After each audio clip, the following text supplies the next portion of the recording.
autour de nous, il existe un monde plus résilient, solidaire et altruiste. Je vous propose d'en pousser la porte et d'aller à la rencontre des femmes et des hommes qui s'engagent à le construire au quotidien. Je suis Amandine Anglebert, fondatrice de Philanthropie Innovative Sharing, l'organisation qui accompagne les entrepreneurs et philanthropes pour maximiser leur impact sociétal. Ensemble, réenchantons le monde.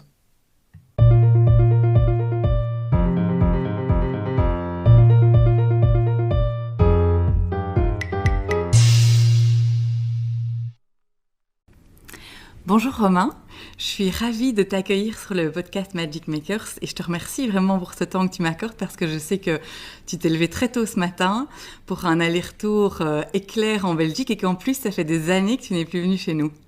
Oui, c'est ça. Et je suis très heureux de reprendre le train, de voyager.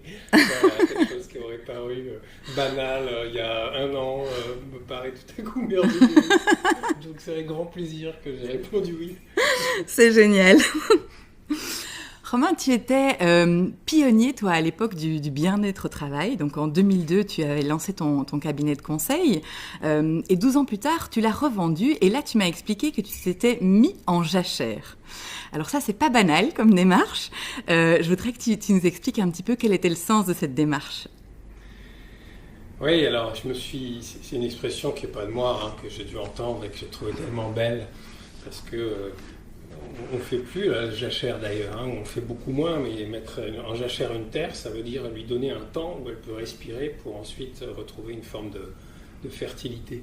J'ai trouvé que ça allait bien avec ce que je m'étais offert et avec ce que j'avais envie de m'offrir à l'époque. Je crois que l'idée, quand j'ai fait ça, l'idée c'était pour moi de faire une rupture de vie. C'est-à-dire que j'étais arrivé à un moment dans ma vie, j'étais dirigeant d'entreprise, de cette entreprise dans le bien-être, les risques psychosociaux. Et j'étais arrivé à un tel point de surcharge de travail, de fatigue, à un tel point aussi de ce que j'ai compris après, plus tard, d'éloignement par rapport à moi-même, que ma seule solution à l'époque, ça a été de tout arrêter. J'ai pas trouvé la ressource, j'ai pas pris conscience, où j'ai estimé que je n'arriverais pas à faire des petits ajustements et qu'il fallait une grande rupture.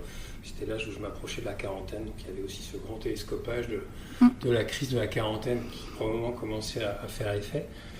Et le mouvement derrière ça a été une rencontre quelques années auparavant qui m'a fait comprendre que j'avais probablement, comme beaucoup dans notre époque, aborder la vie comme quelque chose qu'on peut maîtriser, dans laquelle il y a une place très importante à faire la volonté pour essayer un petit peu de courber la vie à ses désirs ou à ses objectifs de vie ou à une forme de réussite qu'on rechercherait. Et quand j'ai décidé de tout arrêter, de me mettre en jachère, en fait c'était comme une forme de renversement. C'est-à-dire je me suis dit j'ai envie de vivre pour une période, au moins de faire l'expérience, je ne savais pas ce que ça allait donner, mais de laisser venir la vie plutôt que de vouloir essayer de contrôler ma vie, contrôler mes choix ou faire des projets ou rebondir sur d'autres projets. L'idée c'était vraiment de me laisser pénétrer par ce qui allait arriver. Donc il n'y avait pas d'attente. Jachère, ça veut vraiment dire aussi une certaine façon une mise à genoux à terre aussi, de lâcher un petit peu cette volonté de tenir, de contrôler les choses, pour voir si en fait toutes les choses qu'on lit dans les bouquins de développement personnel, parfois qui pourraient paraître vachement chouettes, mais aussi vachement à l'eau de rose, finalement, mais non, mais c'est bien beau tout ça, mais dans le réel ça marche pas de laisser venir les choses, ou d'écouter les signes, ou de se laisser inspirer par une rencontre, ou de créer du vide, ce qu'on appelle le vide fertile.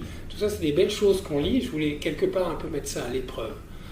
Et comme j'avais la possibilité d'ouvrir un temps comme ça, j'en avais les conditions matérielles, mais j'ai voulu le vivre pleinement. Donc j'ai vraiment fait une vraie jachère qui est une forme de dénuement, en fait, de perte identitaire, parce que moi, j'étais patron, j'avais une image sociale, j'étais expert, tout ça c'était très bien en place.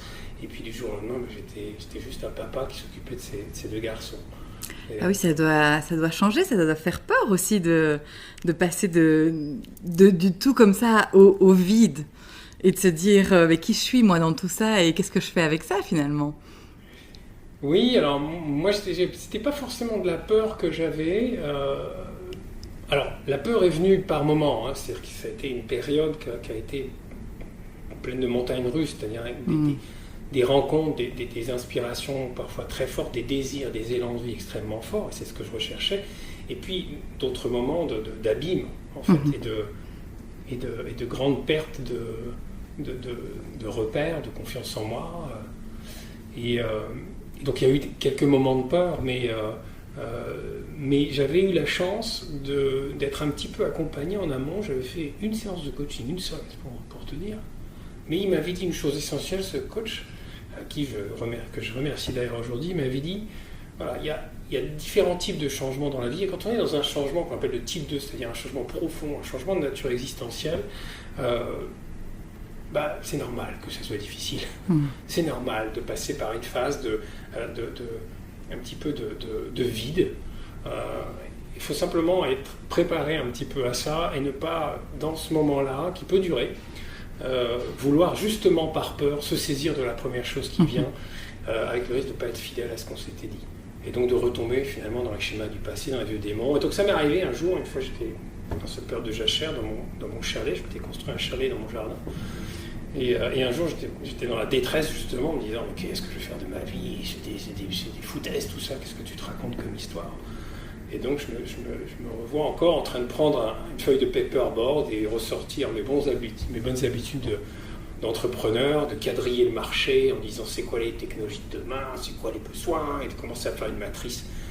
Et au bout d'un moment de regarder ça et de prendre la feuille, de la déchirer en me disant mais qu'est-ce que tu fais? Et j'avais pris conscience que j'étais en train de repartir dans ce que, après j'ai découvert, dans ce que font beaucoup de cadres, de décideurs, de leaders, peu importe les mots qu'on met derrière ça, mais quand ils quittent un métier, tu verras, observe autour de toi, il y a très peu de gens qui s'offrent une vraie parenthèse. La plupart redémarrent très vite. Oui. Parce qu'il y a une peur, justement. Il y a une peur du vide, il y a une peur d'aller aussi peut-être se rendre compte que ce qu'on fait, c'est pas vraiment ce à quoi on aspire. Il y a des gens pour qui cette peur est tellement forte qu'ils préfèrent reproduire de façon régulière et récurrente les mêmes schémas. En fait. Oui, parce que toi, quand tu as pris cette décision, en fait, tu m'avais dit une phrase qui m'avait marquée. Tu m'as dit « J'étais prisonnier de ma propre création ». En fait, par rapport à ton entreprise d'avant. Et c'est cette prise de conscience-là aussi qui a fait que tu as voulu faire cette mise en jachère. Et donc ça, c'est vrai que tu disais, voilà, j'avais le sentiment de ne pas faire ma part, en fait. Alors, il y a deux choses dans ce que tu dis qui sont essentielles, qui m'ont soutenu, hein, et qui en même temps étaient le levier on va dire, du tiraillement. Je crois maintenant, en fait, que nos transformations les plus belles, elles puisent aussi leur source parfois dans la prise de conscience des tiraillements qui nous habitent. Et donc le premier tiraillement que j'avais, c'est effectivement que j'étais plus libre. Paradoxalement, et après j'ai pu l'observer chez tellement de dirigeants, paradoxalement, même si tu es en haut de la pyramide, tu n'es pas libre. Oui. Bon. Et tu n'es pas libre pour plein de raisons, de conditionnement, d'autorisation qu'on ne se donne pas, mais tu n'es pas libre aussi tout simplement parce que l'organisation classique, et moi j'étais dans une organisation classique, j'étais devenu un peu patron de boîte avec des dizaines de salariés sans forcément le voir venir, ce truc-là. Et puis après, j'ai été pris dans la mécanique économique. Il faut payer des salaires, donc il faut trouver des clients. Donc s'il faut trouver des clients, il faut passer beaucoup de temps, il faut ADR, etc., etc. Et à l'arrivée, ce qui était un geste de liberté, c'est-à-dire être mon propre patron, avec la croissance mécanique de la société et on va dire les règles économiques liées à tout ça, j'étais plus libre. Et ça a été assez douloureux, en fait, pour moi qui aspire à être un homme libre, qui a toujours essayé de l'être dans ma vie, de me rendre compte que, pour le coup, pour reprendre ce que tu disais, j'étais prisonnier de ce que j'avais créé. Et que c'était extrêmement difficile de m'en défaire, à tel point que cette façon, c'était effectivement de complètement céder et de quitter ça. Et effectivement, ce qui a été concomitant de ça, donc c'est plusieurs facteurs qui m'ont amené à basculer de vie, hein, parce que maintenant, je pense... Moi, je mets le mot de bascule, parce que, à nouveau, je l'ai observé chez beaucoup d'autres, d'hommes et de femmes, où il y a une forme de bascule à l'intérieur qui opère. Et moi, une des deuxièmes raisons de ma bascule, c'est effectivement que j'ai depuis presque toujours eu cette conscience du monde. Non pas plus élevée que les autres, mais simplement, dans dans ma structure de personnalité, qui est une structure un petit peu idéaliste, perfectionniste, c'est compliqué d'être heureux quand on sait que le monde ne va pas bien. C'est compliqué pour moi de ne pas vouloir changer un monde ou de ne pas vouloir essayer d'améliorer un monde quand on est conscient de tous les enjeux, quels qu'ils soient, que ce soit humains, sociaux, environnementaux, avec peut-être pour moi une fibre environnementale, écologique un petit peu plus forte encore. Et donc j'avais le sentiment que pour moi tout allait bien, ma boîte fonctionnait bien, personnellement j'étais à l'abri, matériellement ça fonctionnait bien, j'avais aussi mis ma famille à l'abri, mais que je ne faisais pas ma part. Et donc c'est même l'inverse, c'est-à-dire qu'en faisant pas ma part, je participe à un système que je sais au fond de moi, pas forcément égalitaire déjà, je n'ai pas dit inégalitaire, mais en tout cas pas égalitaire comme il pourrait l'être, et en tout cas surtout un système, et là je parlais plutôt à un niveau macro, un système qui nous emmène collectivement dans le mur.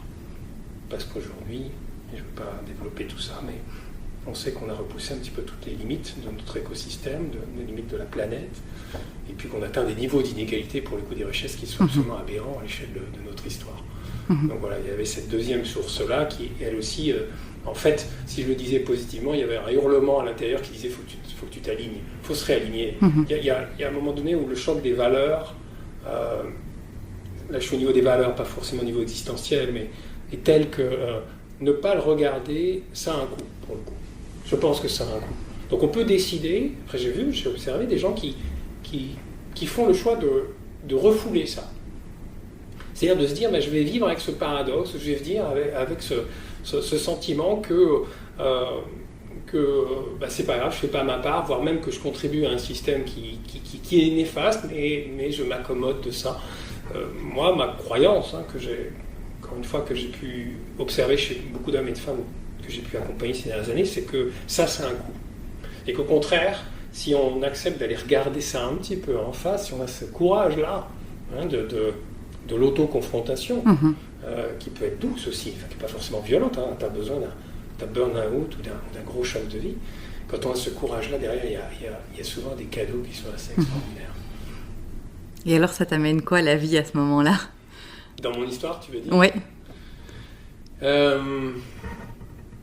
Alors moi, je dirais, il y a plusieurs choses. À ce moment-là, déjà, il y a une prise de conscience très forte dans cette année de jachère, c'est que, pour le dire, je dis cette formule parce qu'elle est un peu raide pour moi, mais en même temps, elle me rappelle ça.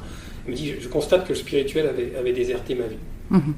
C'est-à-dire qu'il n'avait jamais eu une place forcément énorme, en tout cas, j'en avais jamais pris conscience, j'avais une éducation religieuse, mais que j'avais mis de côté progressivement. Mais j'avais pris conscience qu'en fait, dans ma vie, le sacré, l'invisible, l'impalpable, le plus grand que moi, il n'y avait plus de place. C'est-à-dire c'était une partie de moi qui était là, mais qui dormait. Et cette prise de conscience a été assez, à la fois un petit peu douloureuse, on me dit, mais bon sang, comment tu as pu mettre cette part-là de côté pendant aussi longtemps? Puis après, j'ai trouvé plein d'explications. Mais c'est surtout après, j'ai envie d'inviter cette partie-là. Et en tirant ce fil-là, c'est-à-dire à partir de moi, ce que j'ai compris de ma fracture, parce que je pense qu'il y a quelque chose en ce moment qui nous touche collectivement. Et après, j'ai évidemment étayé tout ça, j'ai lu, j'ai rencontré beaucoup de gens, mais il y a quelque chose où nous sommes perdus. C'est-à-dire que après 2 siècles on est encore dans l'ère industrielle, on est encore dans cette période de l'humanité-là, qui est en recherche d'une quête matérielle finalement extrêmement forte, qui s'est ensuite doublée d'un progrès très individualiste, avec une notion de droit à quelque chose, à être heureux, etc. Et tout ça finalement nous a énormément éloignés d'une dimension. Il y a aussi le fait que les religions, au moins en Occident, ont reculé, et nous a éloignés de cette dimension spirituelle qui est intrinsèquement partie de l'être humain. Et quand tu parles de la dimension spirituelle, tu ne parles pas nécessairement d'une dimension religieuse. Non, alors c'est vraiment... c'est vrai que c'est important toujours, comme tu le fais là, de bien rappeler ce qui, moi, est une évidence maintenant, mais à l'époque, ça n'était pas. Donc, effectivement, de rappeler qu'on a affaire à deux choses assez différentes. Et donc, on peut... la religion, c'est vraiment un ensemble de croyances, de dogmes, de rites, Et effectivement, il y a avec notamment en France, le poids de la laïcité, il y a une espèce de confusion qui dit que religieux, spirituel, c'est un petit peu la même chose. Et donc il y a beaucoup de gens qui, par réflexe un peu anticlérical, finalement, ont mis une croix sur tout ce qui relève de quelque chose de supérieur ou de transcendant. Et donc non, le spirituel, ça questionne vraiment cette dimension que l'on a tous en tant qu'être humain, d'avoir une part de nous qui se questionne, d'avoir une part de nous qui a conscience d'elle-même, qui a conscience de sa finitude, c'est-à-dire nous sommes, toi, moi, nous, êtres humains, contrairement aux animaux. S'il y a une chose dont on se différencie un petit peu, c'est qu'on a une conscience, et notamment une conscience qu'à un moment donné, on va mourir. Donc ça fait déjà une différence très forte. Donc ça nous amène, cette conscience-là, à nous poser la question de quel est le sens de cette existence, finalement. Quel est le sens que je pourrais donner à cette existence ou trouver à cette existence. Et puis la deuxième chose, dans cette spiritualité, en tout cas il y a plein de choses dans la spiritualité, mais une autre peut-être, c'est juste de se rappeler qu'on s'appelle être humain. Moi j'utilise ça, être humain, donc pas faire humain, ou encore moins avoir humain, parce que souvent quand on regarde nos vies, on voit que l'accumulation matérielle nous occupe pas mal quand même. On oublie cette capacité que l'on a simplement à être. Et simplement à connecter justement cette dimension qui nous permet de ressentir des choses. Tu vois, cette dimension spirituelle, elle est très ténue en fait, mais elle est tout le temps là. Là, entre toi et moi, elle est là. Il suffit juste qu'on y porte notre attention, qu'on abaisse un petit peu peut-être le mental, et tout ce qui se passe au niveau cognitif, et qu'on se mette en présence. Et peut-être qu'on se mette en présence de l'instant aussi. Et on va voir tout de suite qu'il y a quelque chose qui va changer.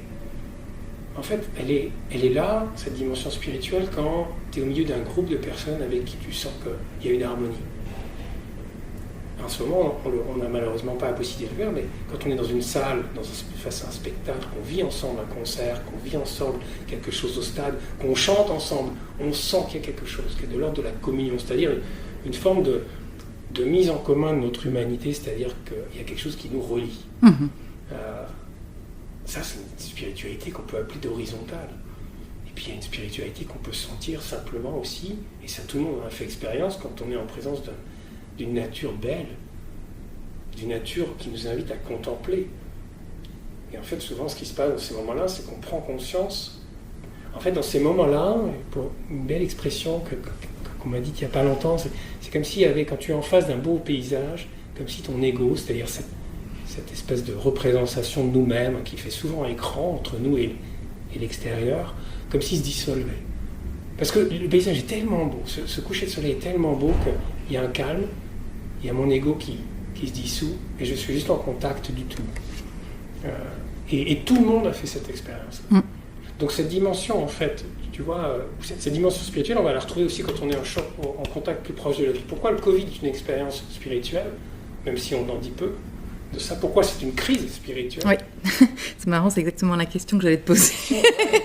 Alors du coup, j'y réponds. Parce que tout simplement, ça nous met au contact de la mort. Et donc si ça nous met au contact de la mort et de notre finitude, ça nous met au contact de la vie. Et comme toutes les expériences de vie, tous ceux qui ont eu des accidents, ou même des burn-out, des suicides, ou qui perdent un proche, on sent bien que dans ce moment-là où il y a quelque chose d'intime qui se joue dans nous, et ce processus assez mystérieux qu'est la vie. Et donc, oui, ce qu'on vit aujourd'hui est éminemment spirituel, parce que ça nous renvoie à notre essentiel. Ça nous renvoie aussi, quand je vois toutes les mesures aussi auxquelles on se contraint, qu'on accepte, auxquelles on se soumet, à une forme d'absurdité. On est en train de pousser, moi je crois, en ce moment, cette crise est bénéfique en ce sens-là, on pousse un peu les curseurs de nos choix sociétaux au max, un peu, tu vois, une table de mixage où tu pousses tous les boutons. Et on dit, ok, on voulait faire des écrans, alors on va pousser l'écran jusqu'au bout et on va passer toutes nos journées derrière un écran. Et donc on va pouvoir peut-être décider après si c'est ça ce qu'on veut vivre en termes de société. Et puis on va pousser aussi le bouton du e-commerce, tiens, on va faire ça. Et on va se dire, est-ce que c'est ça qu'on veut? C'est-à-dire plus avoir du tout de commerçants et donc tout commander par Internet. Et tu vois, cette crise, elle a en fait un effet grossissant sur énormément de choses, et en ce sens-là, moi je la trouve extrêmement bénéfique, Parce qu'il y a des questions que là, toi et moi, on va se poser aujourd'hui, il y a 1 an et demi, on ne serait même pas posé. Oui. On ne serait même pas posé la question des vaccins, des puces, peut-être de la 5G, du traçage, des lois cybersécurité.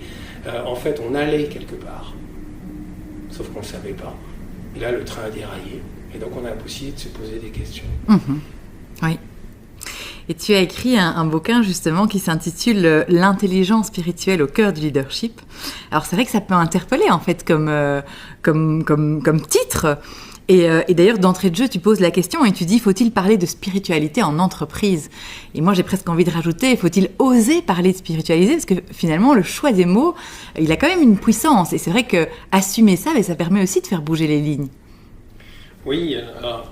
Tiens, quand j'ai écrit je ne sais pas si on peut appeler ça, c'est pas une préface, mais c'est vraiment presque un avertissement au début du livre. C'était pour dire quoi ?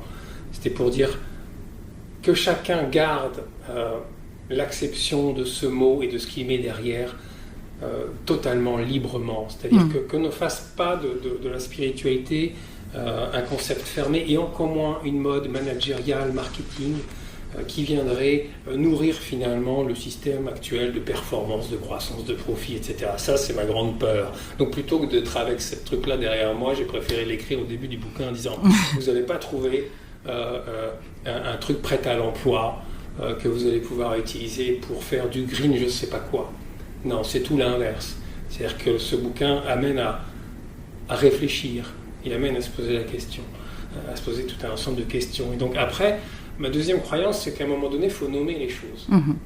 C'est-à-dire qu'à force de tourner autour des choses, par peur de je ne sais pas quoi, par peur de froisser, par peur du politiquement correct, par peur aussi d'être jugé en disant si je commence à parler de spiritualité, je vais m'attirer les foudres d'eux, je ne vais pas être compris.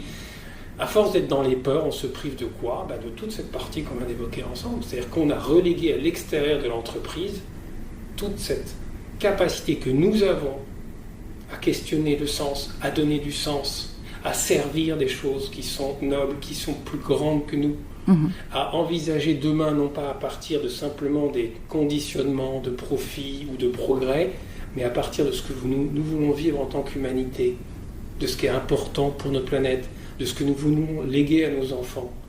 Oui. Alors, qu'est-ce qu'on fait ? On continue de se priver, de poser ces questions-là. Et donc, je ne dis pas que la spiritualité est la seule façon de se les poser. Je dis simplement que c'est une ressource absolument exceptionnelle qui est juste là. Elle est en nous. Simplement que, jusqu'ici, on s'est interdit, pour plein de raisons historiques et hystériques peut-être d'ailleurs, de nommer les choses. Et pourquoi j'ai longuement hésité, tu peux t'en douter, en me disant, est-ce que quand on écrit un bouquin, moi je n'ai pas écrit un bouquin pour devenir célèbre, mais j'ai écrit un bouquin comme tout le monde pour que ça soit un peu entendu. C'est-à-dire que j'avais un message à porter. Donc je me suis posé la question, est-ce que vraiment il faut appeler ça intelligence spirituelle ? Est-ce qu'il n'y a pas un risque ? Et puis j'ai fini par me dire que non, il fallait nommer. Et pourquoi ? Parce que une de mes croyances très fortes, qui est à l'issue de tout ce que j'ai fait au cours de ces dernières années, enfin qui est à la source, pardon, c'est que pour sortir du système actuel dans lequel nous sommes, c'est-à-dire d'un système qui n'est pas mauvais en soi, c'est juste qu'aujourd'hui, ce système nous emmène dans une impasse, le système économique, et donc les entreprises qui font partie de ça aussi, pour sortir de tous ces conditionnements-là que l'on a depuis des années en nous. Moi-même, j'ai été bercé par ça dans l'école de management. Donc toutes ces lunettes-là qu'on a mises sur le monde et qui sont obsolètes, pour sortir de ça, c'est-à-dire pour trouver l'audace de s'en affranchir, il faut actionner un moteur de la fusée qui est profond.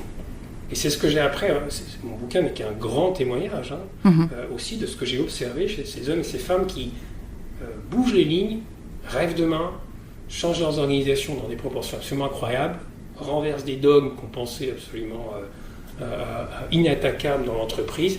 Qu'est-ce qu'ils ont fait ? C'est qu'ils ont écouté cette dimension profonde, et c'est cette source-là, et c'est là où il y a où les mots à un moment donné ne suffisent plus. C'est-à-dire que vivre cet alignement avec soi et être capable de contacter cette source spirituelle et cette source je parle de mon bouquin, de mission de vie, de connexion à des dimensions de service pour l'humanité, toutes ces choses-là, en fait, ça existe. C'est-à-dire qu'elles sont écrites dans plein de courants spirituels et même dans plein de religions. Et quand on touche ça, en fait, on accède à des niveaux de rayonnement qui sont insoupçonnés. On accède à des niveaux d'énergie qui sont soupçonnés, des niveaux d'audace. Donc je pense qu'on a besoin de ça aujourd'hui. Oui, et tu l'écris d'ailleurs, hein, tu as cette très belle phrase qui dit « Pour changer le monde, nous avons besoin de leaders authentiques et éclairés, capables de rayonner pleinement dans leur vie, dans leur organisation et plus largement dans le monde. » Et donc, en fait, ton constat de base, il est assez logique quelque part. Il est de dire, finalement, on va pas pouvoir sortir de toutes ces crises sociales, environnementales, etc., en faisant confiance aux mêmes leaders qui ont contribué à les causer, et on a besoin d'une nouvelle génération de leaders éclairés. Alors, dans ton livre, tu en as rencontré beaucoup, et tu fais part de leurs témoignages. La question que j'ai envie de te poser, c'est qu'est-ce qu'ils ont en commun, toutes ces personnes ? Alors, je crois que peut-être la première chose qui me vient, c'est qu'il y a eu... elles ont toutes en commun déjà d'avoir travaillé sur elles, ces personnes, ces hommes et ces femmes. Ça veut dire quoi travailler sur soi en ce qui les concerne ? Ça veut dire à un moment donné faire ce travail de rechercher sa véritable nature, de prendre conscience des masques qu'on a mis au fur et à mesure de sa vie, des armures qu'on a endossées, des rôles qu'on a pris, des représentations de soi qu'on s'est données, des schémas de réussite ou des schémas de vie dans lesquels on s'est enfermé, schémas de reconnaissance, d'accumulation, d'image, voilà, il y en a pas mal. Donc il y a déjà un premier mouvement, c'est un mouvement d'authenticité, c'est-à-dire essayer de trouver qui je suis. C'est-à-dire une prise de conscience que finalement je ne m'autorise pas à être pleinement moi. Ce qui vient souvent après ça, c'est... Donc du coup, tu vois, la première chose, c'est une quête d'authenticité. Et ce que je te décris là, en fait, c'est pas propre à ces leaders éclairés, c'est-à-dire, Jung, par exemple, l'a très bien décrit. Jung, il appelle ça l'individuation. C'est-à-dire qu'il dit, il y a un moment dans la vie où l'être humain, l'homme, la femme, après être rentré dans la vie, après, on va dire, être rentré socialement, avoir accepté des étiquettes sur elle-même, s'être enfermé dans des rôles. Souvent, on voit des femmes, par exemple, qui sont fait prendre dans le rôle de maman, par exemple. Il y a quelque chose dans elle qui s'exprime, qui est de l'ordre de « je veux retrouver qui je suis ». Donc c'est vraiment une pulsion forte, existentielle. Il appelle ça l'individuation. Ça veut dire quoi ? Ça veut dire finalement le processus où j'arrive à distinguer ce qui est réellement moi de ce qui est des atours ou des caractères ou des étiquettes que les autres m'ont donné ou que j'ai voulu me donner à moi. Donc tu vois, il y a ce chemin-là de se dire je veux être tel que je suis. Et il y a l'idée aussi pour ces dirigeants, ces hommes et ces femmes, de se dire ça je veux l'être, pas par intermittence. Je veux pouvoir être moi-même dans tous les pans de ma vie. Je ne veux pas être dirigeant la semaine et puis un bon papa le week-end, mais cloisonner tout ça. Ça, c'est trop coûteux. Donc du coup, ça invite à quoi ? Et ça, c'est une deuxième caractéristique très forte, c'est l'humilité. C'est-à-dire que ces dirigeants éclairés, il y a une espèce de dualité intéressante entre une humilité très forte pour un plan personnel, mais une ambition très élevée pour leur projet, très élevée pour leurs aspirations pour le monde. Et ils arrivent à naviguer entre ces deux polarités parce qu'au milieu, il y a un truc qui s'appelle l'ego. Et souvent, ils ont ce qu'on appelle, ils ont réussi à nettoyer un peu l'ego. C'est-à-dire qu'ils ont pris conscience que l'ego, c'était pas eux, que leur être est plus large que l'ego était bien utile à un certain moment, que parfois il est utile dans nos vies, c'est important de montrer l'ego, c'est important de le nourrir, c'est important de lui dire bonjour, de rigoler avec lui, mais que c'est pas lui qui doit piloter nos vies.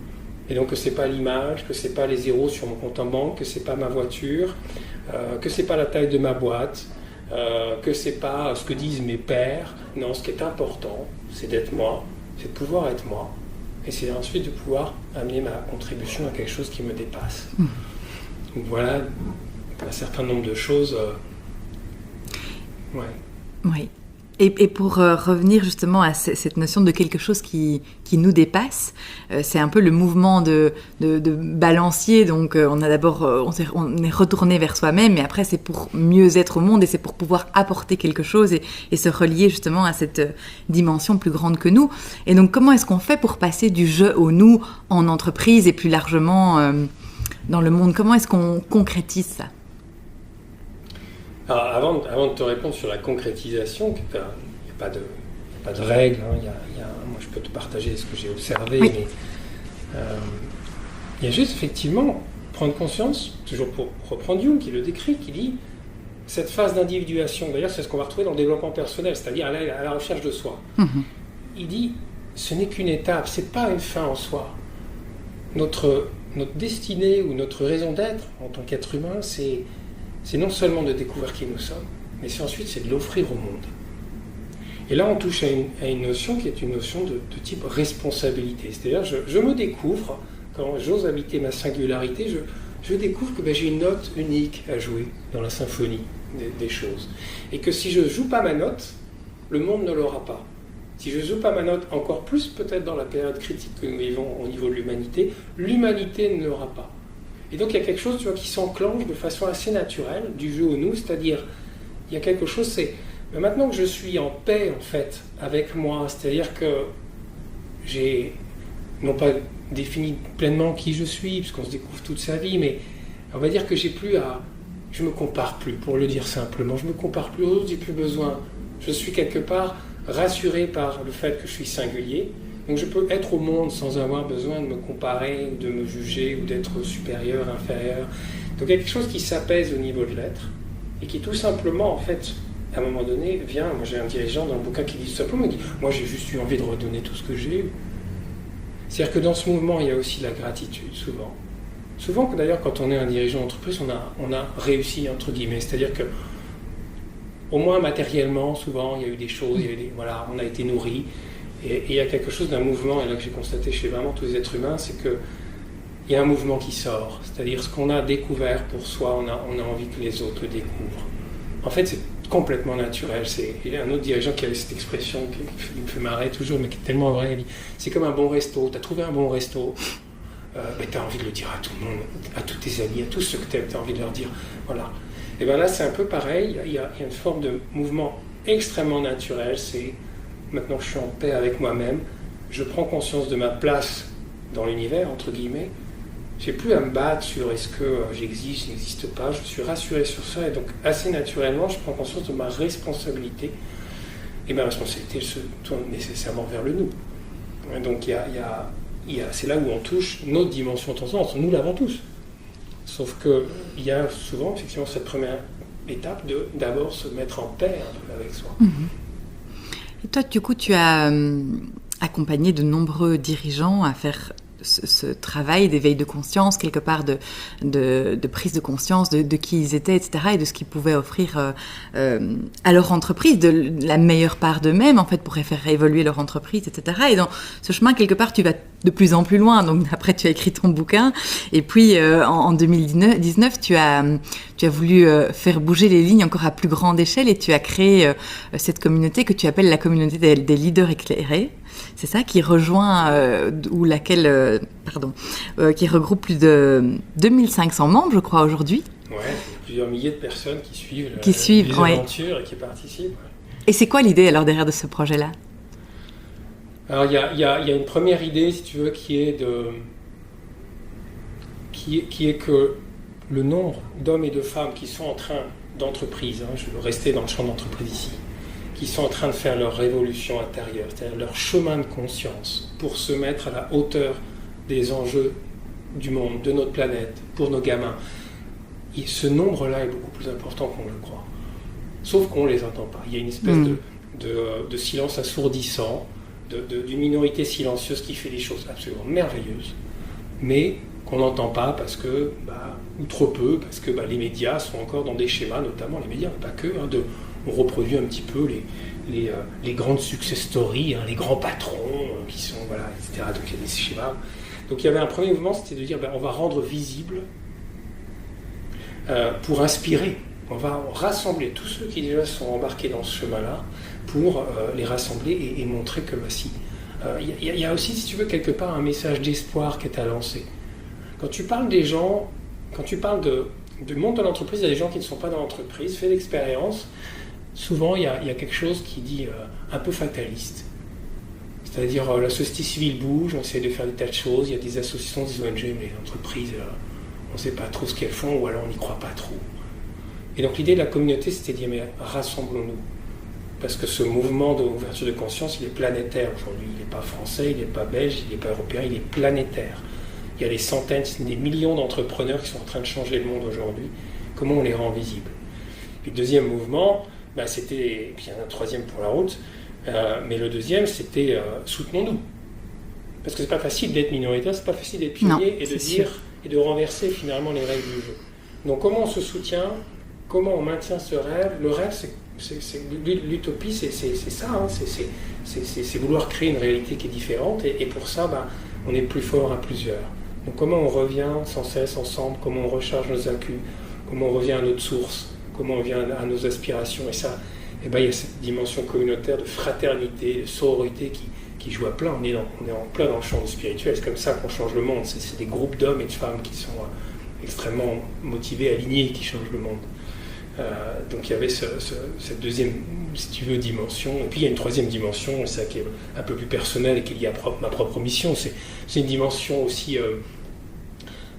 provocatrice, une dimension faire bouger les lignes, une dimension pionnière. C'est-à-dire, aujourd'hui, tu sais, je crois que tous les repères ont sauté. Oui. Je pense qu'aujourd'hui, il y a des chamans d'entreprise. Il faut quand même voir ce que ça veut dire que le chaman, tu vois, on parle d'intelligence spirituelle, mais t'imagines le truc chaman d'entreprise.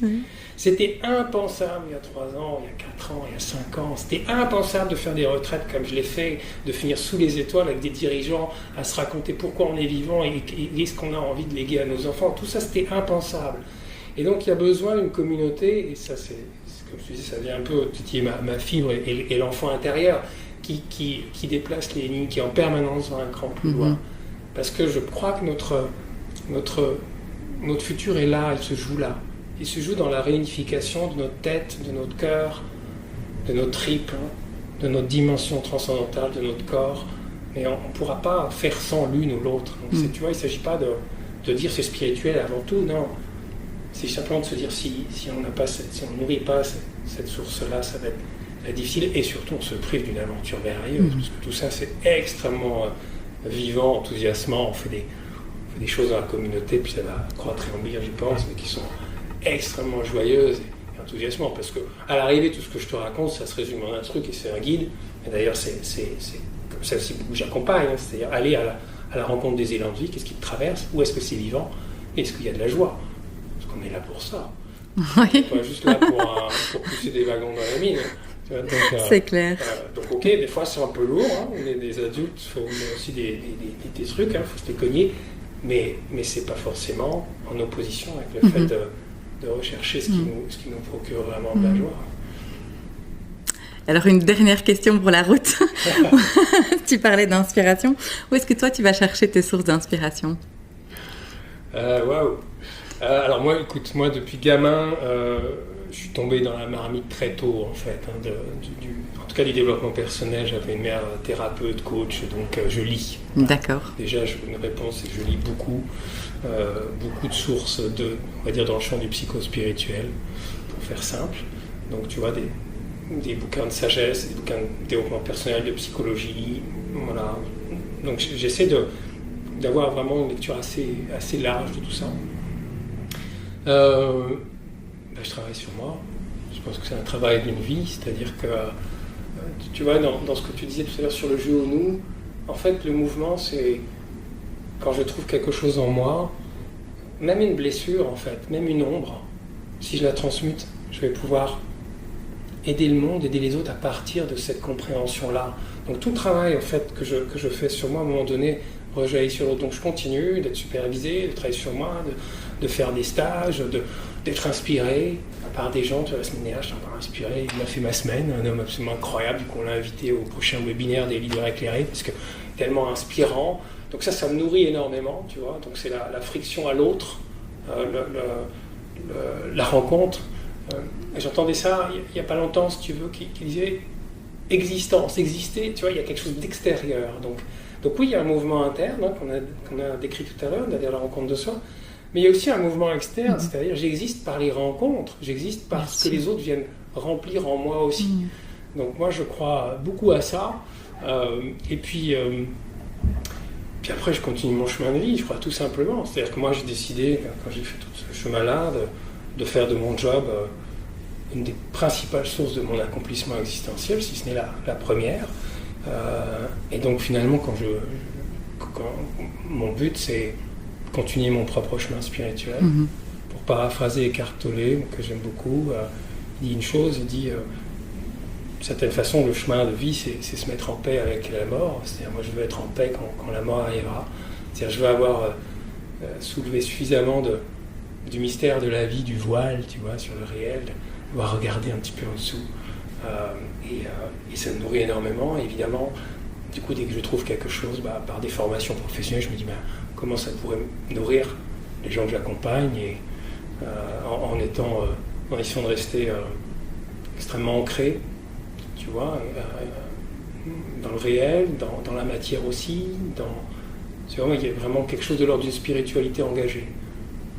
Et d'ailleurs, on voit les choses bouger aussi, tu vois, du côté tu vois, par exemple, le bouddhisme réfléchit aussi. C'est-à-dire qu'un jour, le Dalai Lama a dit cette chose-là, il a dit, c'est beau, là, nos valeurs de compassion, de sagesse, etc., mais on a été envahi. On s'est fait foutre dehors. Donc, tu vois qu'il y a quelque chose qui est vraiment de l'ordre de l'équilibre entre l'être et le faire aujourd'hui. Donc j'ai envie de te dire aussi comment je continue, moi c'est en faisant.